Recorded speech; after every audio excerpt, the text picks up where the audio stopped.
ଜୟ ଜଗନ୍ନାଥ। ଆସନ୍ତୁ ସାଙ୍ଗମାନେ କାଲିକି ଆମେ ବୁଲିବା ପାଇଁ ଯିବା।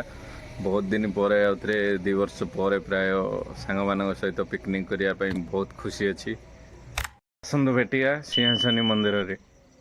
ଶୁଭ ସକାଳ ବନ୍ଧୁମାନେ, ସମସ୍ତେ ଏବେ ରେଡ଼ି ହେଇଗଲେ। ଆମର ଗାଡ଼ି ବି ଆସିଗଲା। ଦେଖନ୍ତୁ ଡ୍ରାଇଭର ଭାଇ ରାମ ଭାଇ ଆମର ଡ୍ରାଇଭିଂ କରୁଛନ୍ତି। ଆଉ ସମସ୍ତ ସାଙ୍ଗସାଥି ବାହାରିଲୁ, ଗାଡ଼ି ଚାଲୁ ହେଇଗଲାଣି। ଦେଖନ୍ତୁ ସମସ୍ତେ ବସିଛନ୍ତି ସେଠାରେ। ଏମାନେ ସବୁ ସାଙ୍ଗମାନେ ବହୁତ ଖୁସି ଅଛନ୍ତି। ସମସ୍ତେ ବସିଛନ୍ତି ଦେଖନ୍ତୁ ଲାଷ୍ଟ ଯାଏଁ।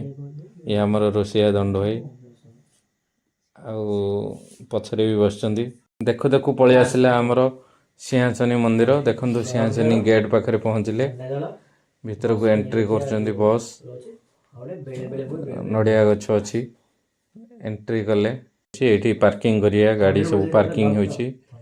ଆମ ଗାଡ଼ି ବି ପାର୍କିଂ କରିକି ସମସ୍ତେ ଓହ୍ଲେଇକି ବାହାରିଲୁ। ପୂଜା ଭୋଗ ନଡ଼ିଆ କଦଳୀ ସବୁ ଭୋଗ ମିଳୁଛି। ଏଠି ବହୁତ ଗୁଡ଼ିଏ ଗାଡ଼ି, ଯେଉଁମାନେ ଆସିବେ ଏଠି ପାର୍କିଂ କରିକି ଯାଇପାରିବେ। ଦେଖନ୍ତୁ ଆଗକୁ ମା ସିଂହାସନୀ ପୀଠ, ଗଞ୍ଜାମର ପ୍ରସିଦ୍ଧ ଶକ୍ତିପୀଠ ଜୟ ମା ସିଂହାସନୀ ପୀଠ। ମନ୍ଦିର ଭିତରକୁ ଯିବା। ଦେଖନ୍ତୁ ଏଣ୍ଟ୍ରି ଗେଟ୍ ଏଇଟା। ଏଠାରୁ ଆପଣ ଭିତରକୁ ଯାଇପାରିବେ। ଆମର ଆଗକୁ ଛାଡ଼ୁନି। ଚାଲନ୍ତୁ ଆମର ରୋଷେଇ ଆରମ୍ଭ କରିବା। ସେଥିପାଇଁ ଜାଗା ଖୋଜିବା କେଉଁଠି ଭଲ ପ୍ଲେସ୍ ଅଛି। ମାଛ, ମଟନ ସବୁ କଟାକଟି ଆରମ୍ଭ ହେଲାଣି। ଏବେ ଦେଖନ୍ତୁ ମୋ ସାଙ୍ଗମାନେ ସବୁ ସଫା କରୁଛନ୍ତି। ଏଇଠି ଗୋଟେ ନାଳ ଯାଇଛି। ପିଆଜ କଟା ଚାଲିଛି। ଦେଖନ୍ତୁ ପିଆଜ କଟା ସରିଲା। ମାଛ ମସଲା ହେଇଗଲାଣି ଛଣା ପାଇଁ ପ୍ରସ୍ତୁତ। ମାଛ ଛଣା ଆରମ୍ଭ ହେଲା। ମାଛ ସବୁ ପକାଉଛନ୍ତି 2 ଜଣ ହେଇକି। ମାଛ ମସଲା ହେବ, ଛଣା ଚାଲିଛି। ଛଣା ହେଇକି ବାହାରିଲା। ମାଛ ଛଣା ପ୍ରସ୍ତୁତ ହେଇଗଲା। କଟା ହେଇଗଲାଣି। କାକୁଡ଼ି ପିଆଜ କି ସାଲାଡ଼ ହେବ। ଏପଟେ ମଟନ କଷା ଚାଲିଛି। ମଟନ ମସଲା ତିଆରି ହେଉଛି ମଟନ ପାଇଁ।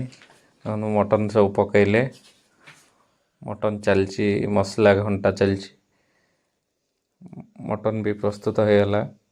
ଏବେ ଛତୁ ପକୋଡ଼ା ହେଉଛି। ଯେଉଁମାନେ ନିରାମିଷ ଅଛନ୍ତି ସେମାନଙ୍କ ପାଇଁ ଛତୁ ପକୋଡ଼ା ତିଆରି ହେଇଛି। ରୋଷେଇ ସରିଲା। ଦେଖନ୍ତୁ ସମସ୍ତେ ଖାଇ ବସିଛନ୍ତି। ଆମର ସବୁ ସାଙ୍ଗମାନେ ଖାଇକିରି ସବୁ ଗ୍ରୁପ୍ ଫଟୋ ନେଲୁ। ଏବେ ସବୁ ଘରକୁ ବାହାରିବୁ।